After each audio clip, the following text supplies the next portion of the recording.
साथ ही हमारे पंडित जी आए हैं और हमारे प्रिय शिष्य भज्जू राय जो इस समय जिला पंचायत की ओर से जनपद पंचायत की ओर से आप सभी की सेवा में लगे हुए हैं।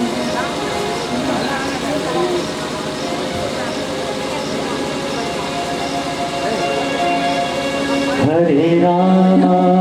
स्वागत है, आप सब लोग एक बार ताली बजाकर स्वागत है। राम हरे कृष्णा कृष्ण कृष्ण हरे हरे राम राम राम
भगवान ने कहा कि पिछले 5 दिन से तुमने अन्न का एक भी दाना नहीं पाया और जल की एक भी बूंद नहीं पी है। कुछ खाकर आओ, कुछ पीकर आओ।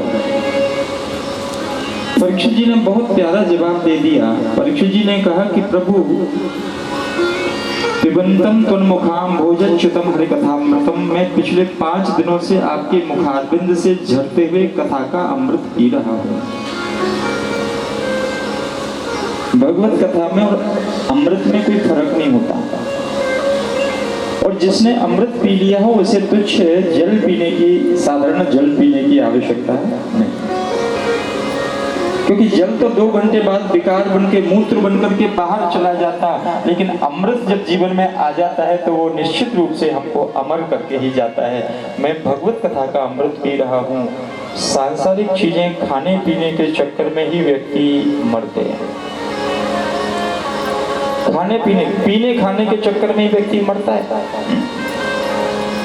दोस्तों विश्वास में मारे गए, हम तुम्हारे पास में मारे गए। और खटखटाया जिसने दरवाजा नहीं, उस खुशी की आस में मारे गए। और कुछ उदर की भूख से बेचैन थे और कुछ लबों की प्यास में मारे गए। ये खाने पीने के चक्कर में मरते हैं। परीक्षित जी ने कहा प्यास न लगती तो मैं शमी ऋषि का अपराध न करता, और शमी ऋषि का अपराध न करता तो मुझे श्रृंगी का श्राप न लगता, और श्रृंगी का श्राप न लगता तो मुझे महल न छोड़ना पड़ता।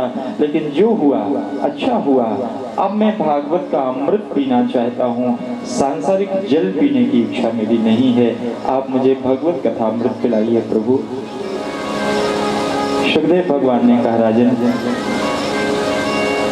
सबसे पहले मैं तुम्हारे अंतिम प्रश्न का उत्तर देना चाहता हूं जो तुमने पूछा कि यशोदा ने कौन सा पुण्य किया कि उनको कृष्ण को पालने पोसने का अवसर मिला। भगवान सुखदेव ने कहा ये यशोदा पिछले जन्म में, एक कई बार क्या होता है पिछले जन्म का प्रारब्ध और पिछले जन्म के पुण्य काम करते हैं। आज हमने जो किया वो कल हमको मिलेगा। शास्त्र कहता है अवश्यम एवं भुक्तव्यम कृतम कर्म शुभाशुभम, अवश्य ही हमको भुगतना है। कृतम कर्म, किए हुए कर्म, कौन से बोले शुभ और अशुभ।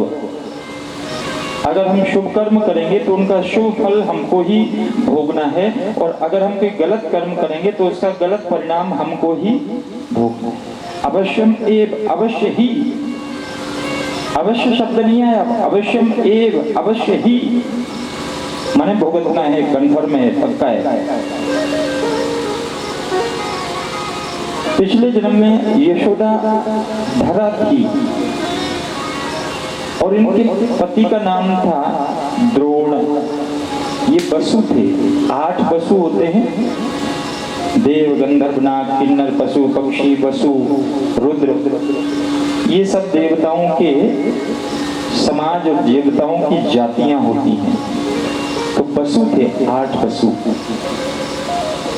इनमें एक वसु थे जिनका नाम था द्रोण, और द्रोण नाम के जो वसु थे उनका एक नियम था, वो केवल 3 घरों में जाकर के भिक्षा मांगते थे। जो मिलता था उसे घर लेकर आते, अगर पहले ही घर से मिल जाता तो दूसरे घर में जाते ही न थे, और अगर नहीं मिलता तो दूसरे घर जाते थे, दूसरे से मिल जाता तो लौट आते, नहीं मिलता तो तीसरे दरवाजे पर जाते, वहां भी नहीं मिलता तो लौट करके घर वापस आ जाते। भिक्षावृत्ति उनका नियम था, और जो मिलता था उसे लाकर अपनी पत्नी धरा को देते। धरा सर्वांग सुंदरी थी, बहुत सुंदरी थी, कुटिया में रहती थी, एकांत में, जंगल में, भिक्षावृत्ति से जीवन यापन करते थे, भगवान का भजन करते थे। हर व्यक्ति का एक सिद्धांत होता है, एक नियम होता है, जिस नियम से वो व्यक्ति पहचाना जाता है, जिस नियम से या जिस सिद्धांत के कारण उस व्यक्ति की पहचान समाज में बनती है, ऐसा हर आदमी का एक नियम होता है। और अगर नहीं है तो होना चाहिए, एक सिद्धांत होना चाहिए, एक नियम होना चाहिए, जिस नियम के सहारे उस व्यक्ति की पहचान समाज में बन जाए। द्रोण नाम के वसु का नियम था कि सबसे पहले अतिथि को भोजन कराना है, उसके बाद हम लोग भोजन करेंगे। ये गृहस्थ का नियम ही है, दूसरों को खिलाकर खाना ये गृहस्थी का नियम है। द्रोण नाम के वसु का ये नियम बहुत पक्का, बहुत दिन तक चलता रहा। हर क्लास में एक परीक्षा होती है। एक बार भगवान ने विचार किया, चलो परीक्षा करते हैं। एक दिन दरवाजे पर 2 पुरुष आके खड़े हो गए, एक स्त्री उनके साथ में थी। दरवाजा खटखटाया, भिक्षाम देहि माते, धरा के दरवाजे पर आकर के दरवाजा खटखटाया और भिक्षा मांगने लगे। तो अंदर से धरा आई, दरवाजा खोला, सामने 2 पुरुष और एक स्त्री को खड़े हुए देखा। तीनों को प्रणाम किया, अंदर पधारिए। तीनों के लिए आसन डाल दिया, तीनों विराजमान हो गए, चरण धुलवाए, पाद्य अर्घ आचमन दिया, जल पिलाया, हाथ जोड़ करके धरा निवेदन करने लगी, प्रभु क्या सेवा करूं। तीनों अतिथि एक साथ बोले, माँ भूखे हैं, भूख लग रही है ना, भोजन पाना चाहते हैं। धरा के घर में कोई संग्रह नहीं रहता था, आटा दाल इत्यादि का संग्रह रहता नहीं था। जो आदमी केवल 3 दरवाजे मांगेगा उसके यहाँ बोराबंदी थोड़ी होगी, आज जैसे भिखारी थोड़ी है। आजकल जो भिखारी होते हैं ना महाराज, हम लोगों के घर में कितना अन्न होगा, कितना आटा होगा, जितना उनके घर में पड़ा होगा। पता चलता है कि महीने के महीने 2 कुंटल 3 कुंटल 5 कुंटल आटा तो बेच देते हैं महाराज, तुम्हारे दरवाजे से लेके। आजकल क्या कोई भिक्षुक है, भिखारी है, कोई सिद्धांत है? लेकिन उस समय सिद्धांत हुआ करते थे, तो घर में कोई ज्यादा संग्रह नहीं देता था। धरा ने उन तीनों से निवेदन किया, प्रभु मेरे स्वामी भिक्षावृत्ति के लिए गए हैं, जैसे ही वो भिक्षा लेकर के आएंगे सबसे पहले कूट पीस कर भोजन बनाएंगे, आपको ही खिलाएंगे, बाद में हम लोग खाएंगे।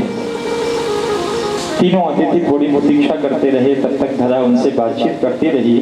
थोड़ी देर बाद फिर तीनों ने कहा कि देवी बहुत भूख लग रही है। धरा ने कहा बस आने वाले होंगे, बस आते ही होंगे, थोड़ी देर और रुक जाइए।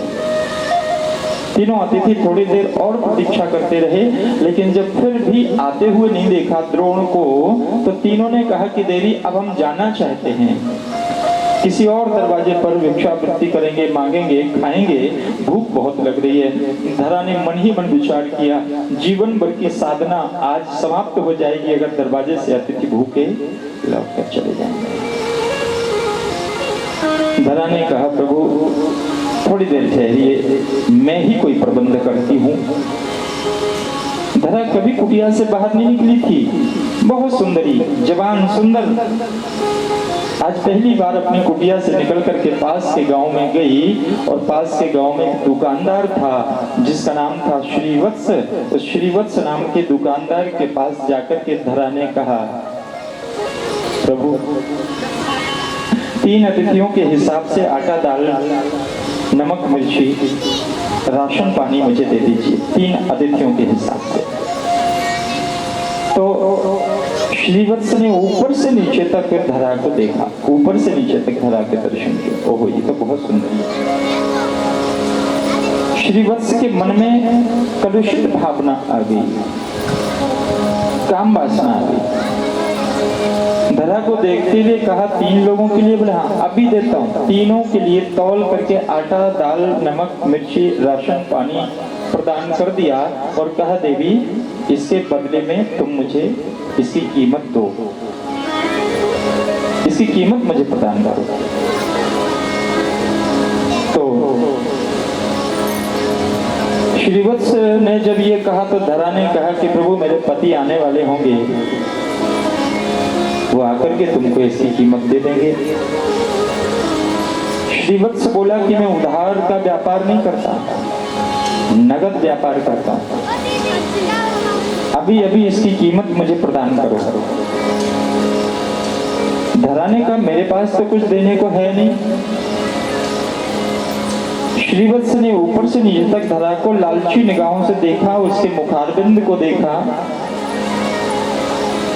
उसके वक्षस्थल को देखा, उसके सुंदर शरीर को देखा और कहा, देवी तुम तो ऊपर से नीचे तक कीमती हो। और श्रीवत्स की निगाह उसके वक्षस्थल पर आकर, उसकी छाती पर आकर के टिक गई। धरा समझ गई कि इसके मन में वासना है, काम भावना है। और धरा ने एक चाकू उठा करके अपने दोनों स्तन काट करके श्रीवत्स को प्रदान कर दिए, तुझे ये चाहिए और मुझे आटा दाल चाहिए, मैं आटा दाल लेकर के जाती हूँ, इसकी कीमत भले ही मुझे अपनी सुंदरता से चुकानी पड़े तो मैं अपनी सुंदरता का त्याग करती हूँ। और धरा ने अपने दोनों स्तन काट करके ही दे दिए। लो, अतिथि वापस नहीं जाना चाहिए, मेरे प्राण जा सकते हैं लेकिन अतिथि दरवाजे से नहीं जा सकते। रक्त की धारा बहने के लिए किसी तरह से गिरती पड़ती उठती हुई सामग्री लेकर के धरा कुटिया में पहुंची। तीनों अतिथियों ने जैसे लहूलुहान शरीर को देखा, ऊपर से नीचे तक रक्त की धारा बह रही है, धरा का मुख निस्तेज हो रहा है, चेहरे की कांति कुमला गई है। देवी किसने तुमको घायल किया? धरा ने कहा, प्रभु मैं भोजन बनाकर नहीं करा सकती, मुझे लगता है कि मेरे प्राण रहेंगे नहीं, लेकिन आप खाली मत जाइए, भोजन करके ही जाइए। ये आटा, दाल, नमक, मिर्ची भोजन सामग्री में लेकर के आई हूँ, इसकी कीमत के रूप में अपने स्तनों को देकर के आई। धरा थोड़ी देर के लिए मूर्छित हो गई और जब होश आया तो सामने भगवान श्री हरि विष्णु को देखा। देवी मैं तुम्हारी परीक्षा करने के लिए आया था, स्वयं विष्णु तुम्हारी परीक्षा करने के लिए आया था। तुमने मेरा पेट भरने के लिए, स्त्री की सबसे कीमती चीज होती है, सबसे ज्यादा सुंदर चीज होती है उसका वक्षस्थल, और तुमने अपनी ममता का दान कर दिया। तो मैं विष्णु कृष्ण बनकर के तुम्हारी इसी छाती से सट करके दूध पीऊंगा, इन्हीं स्तनों से लग करके मैं 11 साल तक दूध पीऊंगा। दूसरे पुरुष जो थे वो भगवान शंकर बन गए और कहने लगे कि मैं ग्वाला बनकर तुम्हारी गाय चराया करूंगा, तुम्हारी गौशाला की सफाई किया करूंगा। भगवान शंकर ने कहा, तुम्हारी जैसी मालकिन की आवश्यकता है मुझे। और एक जो स्त्री थी ना, वो भगवती महालक्ष्मी के रूप में सामने प्रकट हो गई और कहने लगी कि माँ मुझे चरणों की सेवा दे देना और मुझे अपनी बहू बना देना बस, क्योंकि तुम्हारी जैसी त्यागी माँ की मुझे आवश्यकता है, जो अतिथियों का पेट भरने के लिए अपने शरीर का तक दान कर दे, ऐसी माँ की मुझे आवश्यकता है, ऐसी सास की मुझे आवश्यकता है। तुम अपनी मेरी सास बन जाना, मुझे बहू बना लेना, मैं राधा बन करके, रुक्मणी बन करके तुम्हारे घर में सेवा करूंगी। ऐसे वही धरा तीनों देवताओं का दर्शन करके आखिरी सांस लेती है और अगले जन्म में यशोदा बनकर के धरती पर आती है।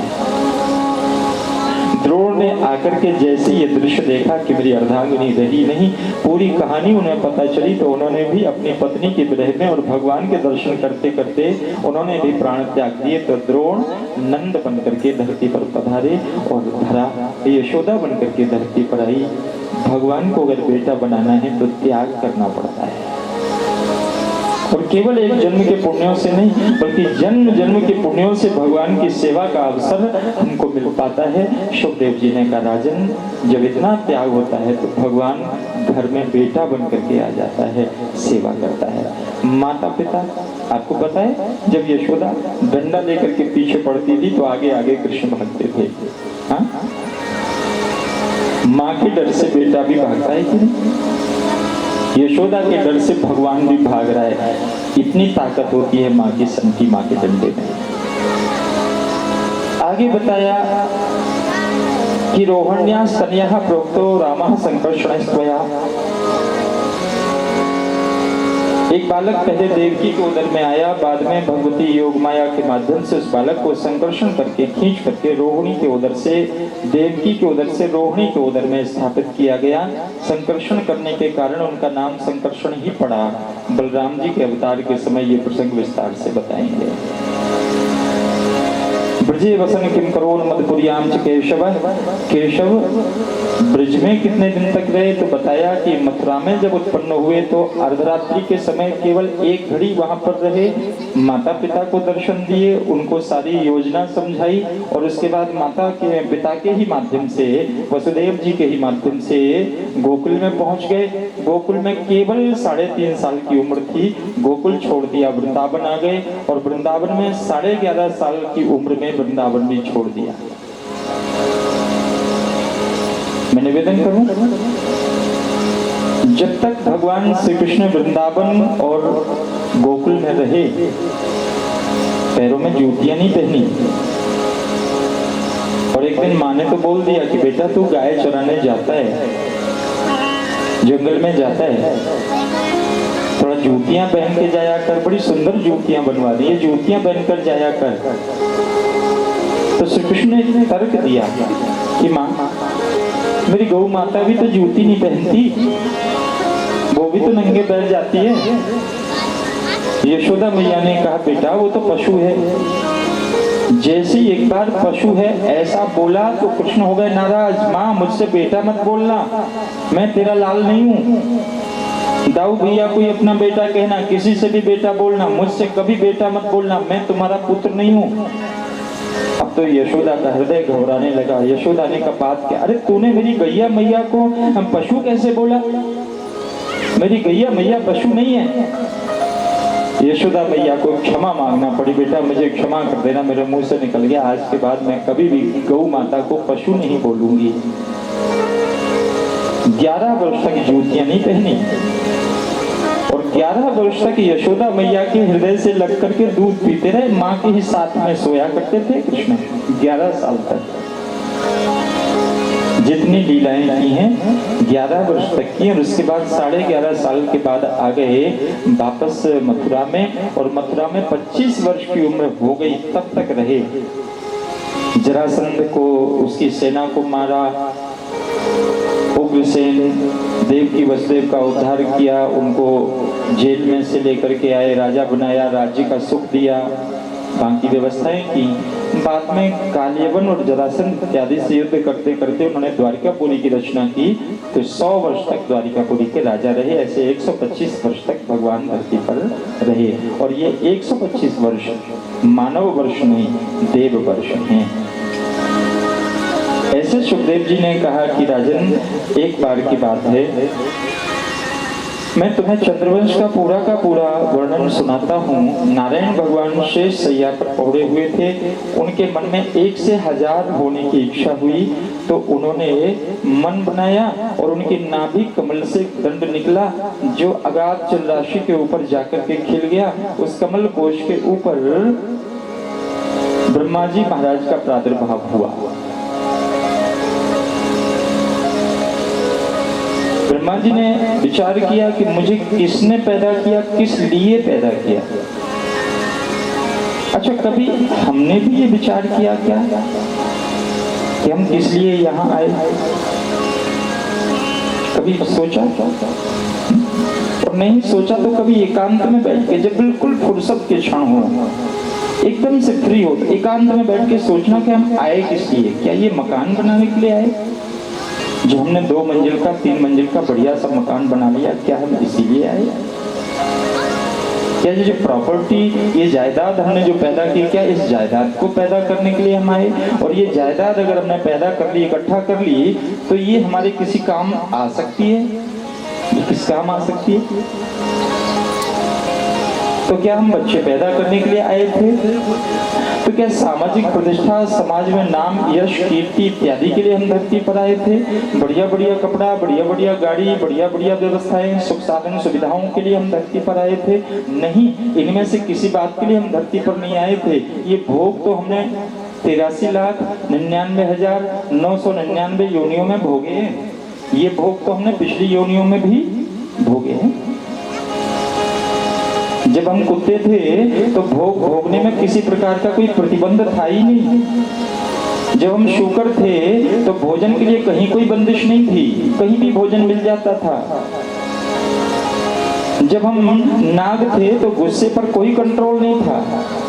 जब हम सांप थे, तो इन सारी योनियों में हम ये भोग भोगते हुए और अपने जीवन को गुजारते हुए आए हैं। उस समय हमने कभी कोई धर्म का पाठ, कोई ज्ञान का पाठ या किसी मुक्ति का पाठ नहीं पढ़ा। केवल ये मानव देही ही हमको मिली है, जो हमको मुक्ति देगी, ज्ञान देगी, भक्ति देगी और भगवान से मिला देगी। साधन धाम मोक्ष का द्वारा। ये हमको भी सोचना चाहिए। ब्रह्मा जी भी सोच रहे थे कि हमारा अवतार किस लिए हुआ। तब बताया गया, आकाशवाणी के द्वारा कहा गया, ब्रह्मा जी, जब आदमी को अपना उद्देश्य पता न चले तो उस आदमी को तप करना चाहिए। तप के द्वारा ज्ञान होता है और ज्ञान से पता चल जाता है कि हमारा आगमन किस लिए हुआ, हमारा असली लक्ष्य क्या है, सही काम क्या है। ये तब पता चलता है जब हमको ज्ञान हो जाए, और ज्ञान तपस्या के द्वारा होता है। ब्रह्मा जी ने तप किया और तप के माध्यम से उनको ये जानकारी हो गई कि मुझे सृष्टि की रचना करनी है, क्योंकि इस समय सृष्टि का आदिकाल है। तो ब्रह्मा जी महाराज ने मरीचि, अत्रि, अंगिरा, पुलस्त्य, पुलहर, तू, भृगु, वशिष्ठ, दक्ष और नारद, इस तरह से 10 बेटे पैदा किए। मरीचि नाम के जो बड़े बेटे थे उनसे सूर्यवंश का प्रादुर्भाव हुआ, और अत्रि नाम के जो दूसरे नंबर के बेटे थे उनसे चंद्रवंश का शुभारंभ हुआ। आप लोग अत्रि मुनि के पवित्र वंशज हो। हाँ, अत्रि ऋषि कोई साधारण ऋषि नहीं है। अनसुईया और अत्रि दोनों ने मिलकर भगवान को धरती पर उतारा है, बेटा बनाया है। ब्रह्मा जी महाराज के अंश से चंद्रमा पैदा हुए थे। भगवान विष्णु के अंश से अत्रि और अनसुईया को दत्तात्रेय पैदा हुए थे, और भोले बाबा के अंश से अनसुईया और अत्रि को एक बेटा हुआ था जिसका नाम था दुर्वासा। तो ब्रह्मा जी से जो पुत्र पैदा हुआ था उसका नाम था चंद्रमा, और चंद्रमा से ही चंद्रवंश आगे बढ़ा। चंद्रमा का बेटा था बुध, और बुध का जो इला नाम की कन्या से विवाह हुआ था, सूर्यवंश की कथा में आपने श्रवण किया होगा कि सूर्यवंश में जो सुद्युम्न नाम के राजा थे वो इलावृत खंड में गए और वहां जाकर के स्त्री बन गए। सुद्युम्न जी पुरुष थे और स्त्री बन गए, इलावृत खंड में जाकर के स्त्री बने। कैसे? शंकर जी का श्रापित क्षेत्र था, एक बार शंकर और पार्वती किसी वन में विहार कर रहे थे। आधी रात तक तो वो लोगों को दर्शन देते रहे। शिवरात्रि का दिन था तो अर्धरात्रि तक तो वो लोगों को दर्शन देते रहे। लेकिन आधी रात के बाद जब ऋषि मुनि संत महात्मा देवता मनुष्य गंधर्व नाग किन्नर पशु पक्षी पेड़ पौधे सब दर्शन करके वापस चले गए तो शंकर जी ने कहा अब तो दर्शन सबने कर लिया। और शंकर जी और पार्वती उसी जंगल में एकांत में आराम से विश्राम करने लगे।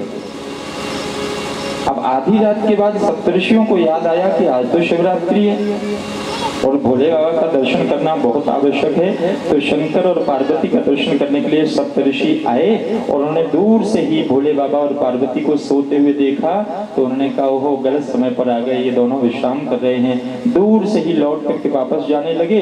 लेकिन पार्वती ने सप्तऋषियों को देख लिया। रात रात जैसे पार्वती ने सप्तऋषियों को देखा तो भोले बाबा से सुबह सुबह कहने लगी कि प्रभु यहाँ जंगल में नहीं रहूंगी मैं, एक मकान बनाइए, ऐसे खुले में रहते हो तुम। हट पर गए गौरा आपने एक भजन सुना होगा बुंदेलखंड में। हट पर गए गौरा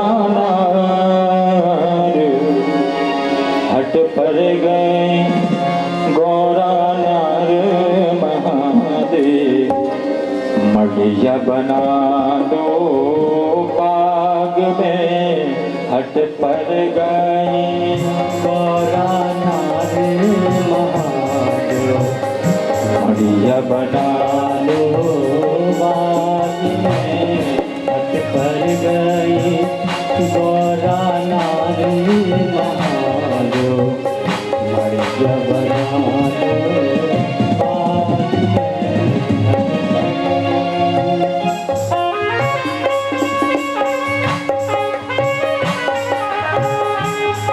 आज कृष्ण जन्म है और हमारे मुन्ना भैया जो डेंगरे जी गुप्ता जी हैं अभी ऋषिकेश से हमारे साथ से लौटे हैं और कृष्ण जन्म के दिन बधाई लेकर आए हैं प्रसाद के लिए। बधाइयाँ लेके आए हैं, प्रसाद लेके आए हैं। स्वागत है आप सब लोगों की ओर से।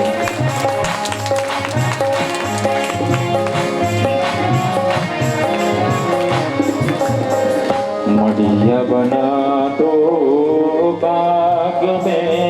हट पर गई गौरा नार महादेव मढ़िया बना दो बाग में।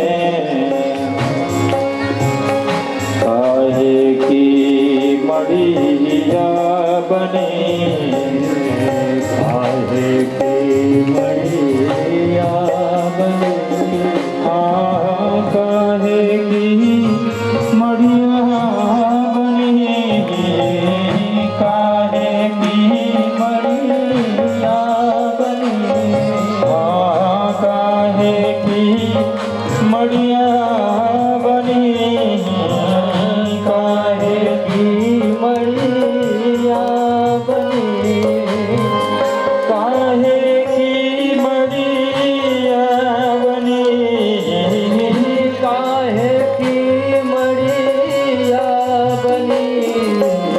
काहे के हाँ काहे के कर काहे के लगे हैं के बार महादेव मढ़िया बना दो बाग में। हट पर गई गौरा नार हट पर गई गौरा नार हट पर गई गौरा नार हट पर गई गौरा नार महादेव मढ़िया बना दो बाग में।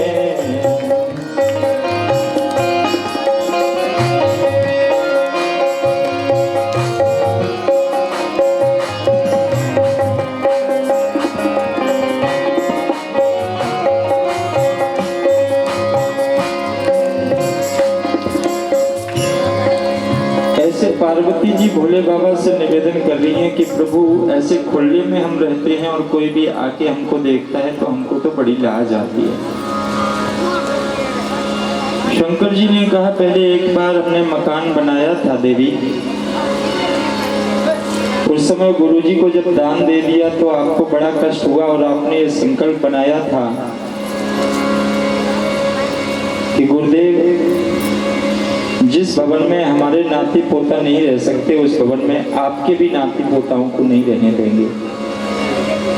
शंकर जी ने पहले एक बार मकान बनाया था, पता है? दोबारा नहीं बताएंगे। तो मैं निवेदन कर रहा हूं कि भोले बाबा ने कहा कि पहले मकान बनाया था, उसे दान में देना पड़ा, पर तुमको दुख हुआ और तुमने दोबारा धरती पर आने का संकल्प बनाया था कि वो मकान नष्ट करने के लिए हम धरती पर आएंगे। और उस समय हमको भी एकादश रुद्र के रूप में धरती पर हनुमान के रूप में अवतार लेना पड़ा और पूंछ के रूप में पार्वती जी आई, भवन को जलाया, लंका सोने की। शंकर जी का ही मकान था वो और शिव जी ने ही बनवाया था उसे अष्ट सिद्धियों नवनिधियों के माध्यम से। बाद में स्वयं उसे जला करके भस्म भी किया। इसलिए तो हनुमान जी जब लंका में प्रविष्ट हुए तो उन्हें महल नहीं दिखे, मकान नहीं दिखा, क्या दिखा? मंदिर मंदिर, क्या दिखा? मंदिर मंदिर प्रीति कर शोधा, देखे जहाँ अगणित जोधा। मंदिर मंदिर, पूरी नगरी में मंदिर ही मंदिर दिखाई दिए, क्योंकि शंकर जी जो बनाएंगे ना अपने लिए, वो मकान महल थोड़ी बनाएंगे, मंदिर ही तो बनाएंगे। शंकर जी कहाँ रहते हैं? मकान में रहते क्या? इसलिए हनुमान जी को भी देख रहे थे जब लंका नगरी में गए तो मंदिर मंदिर प्रतिकर शोधा और देखे जहां तहां अगणित जोधा। भवन एक पुण्य दीप सुहावा। एक आध मकान मंदिर के मालिक के सेवक के लिए अथवा मंदिर के लिए पुजारी के लिए बना रखा होगा, उसमें विभीषण जी आजकल रहते थे। भवन एक पुण्य दीप सुहावा और हरि मंदिर तहाँ भिन्न बनावा। रामायुध अंकित ग्रह शोभा वर्णि न जाए, नव तुलसी का देख तहाँ, नव तुलसी का वृंद तहाँ देख हर्षि कबला। शंकर जी पार्वती जी से बोले कि देवी आप कह रही हो कि मड़िया बना दो बाग में, तो एक बार हमने भवन बनाया, उसे दान में देना पड़ा, तुमको कष्ट हुआ, बाद में जलाने के लिए धरती पर आना पड़ा। काहे को वो संग्रह करें जिससे मोह पैदा हो जाए, लड़ाई पैदा हो, विरोध पैदा हो, झगड़ा पैदा हो, लालच और लोभ पैदा हो जाए। ऐसा काम ही काहे को करें? कितनी सी जिंदगी है।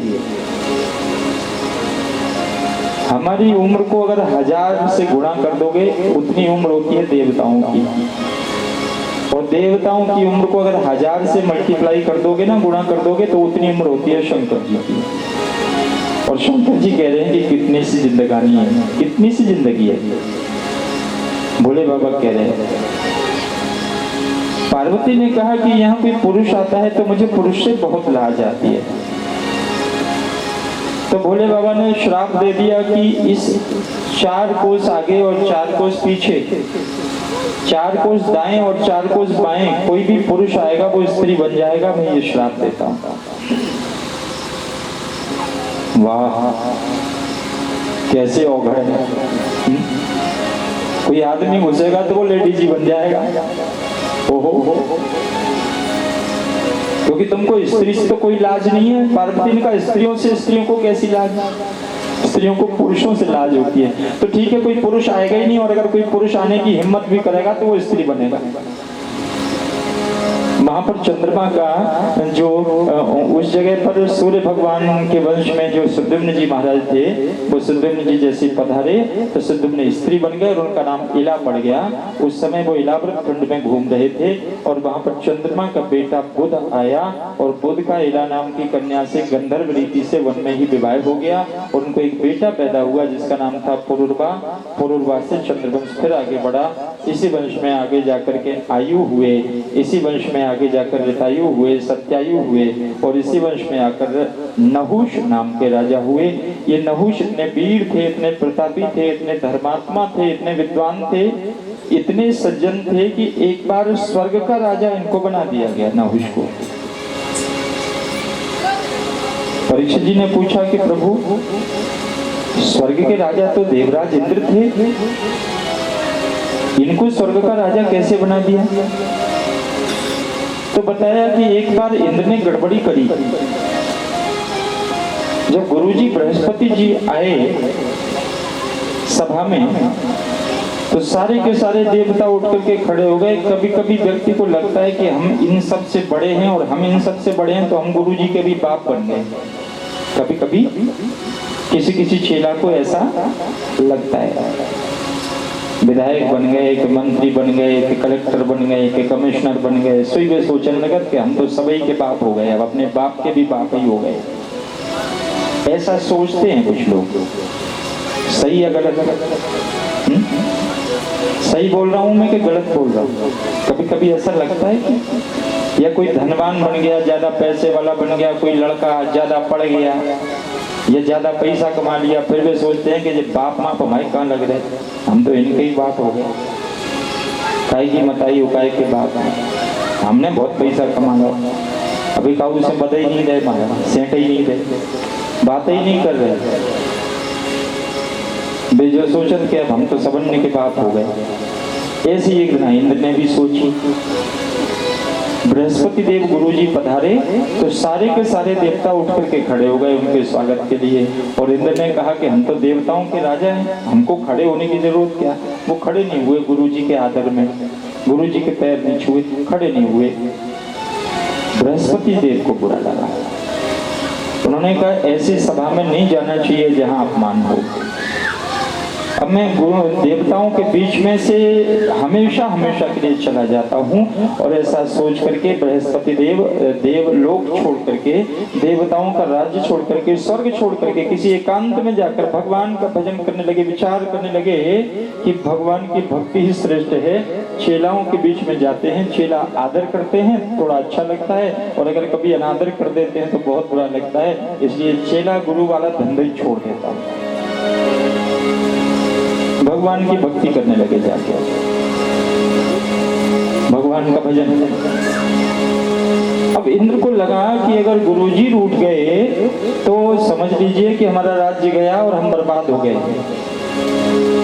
क्योंकि भगवान रूठ जाए तो गुरु ऐसा मंत्र बता देता है, ऐसा उपाय बता देता है कि भगवान खुश हो सकता है। लेकिन अगर गुरु ही रूठ गया तो गुरु कैसे प्रसन्न होगा? और अगर गुरु प्रसन्न नहीं है तो जिंदगी बर्बाद है। रास्ता बताने वाला कौन? क्या करूं? देवराजेंद्र 2-4 देवताओं को साथ में ले करके, अब दीदी तुम बैठ जाओ बस, अब ये पैर पर छूने वाला प्रोग्राम, या तो सुबह जल्दी आया करो तो पहले सबसे पहले पैर ही छुआ करो। 20-30-40 जनियन के पैर छुओ सबन ने। पैर छूना बुरा नहीं है, अच्छा है, लेकिन जहाँ भगवान विराजे हैं वहाँ इंसान के पैर छूना बुरा है। हाँ, और जहाँ एक दूसरा कार्यक्रम हम अपनी लगाए दुकान, तो तुम अपनी लगा रही बताओ, हम अपनी दुकान लगाए, हमारी चलन दो भी अपनी लगाए, अच्छी हैं, इज्जत तो कर रही कम से कम, लेकिन कवे करने नहीं जो गम खाओ अबे न करो, फिर करिए। बोले गोविंद भगवान की जय।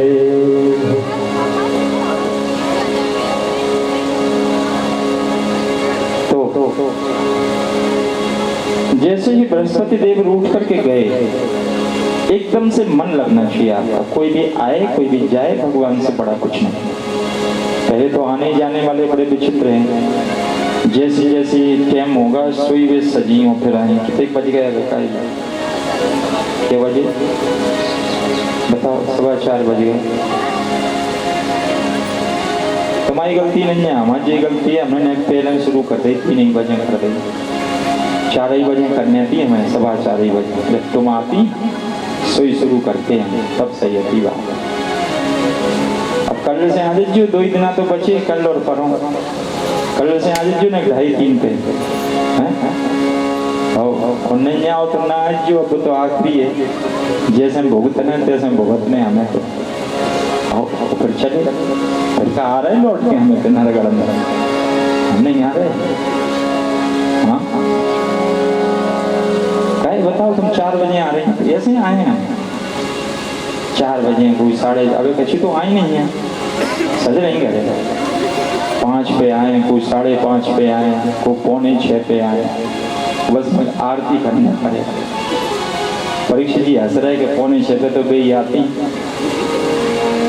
परीक्षा जी कह रहे कि 5:45 पे तो बे आती और को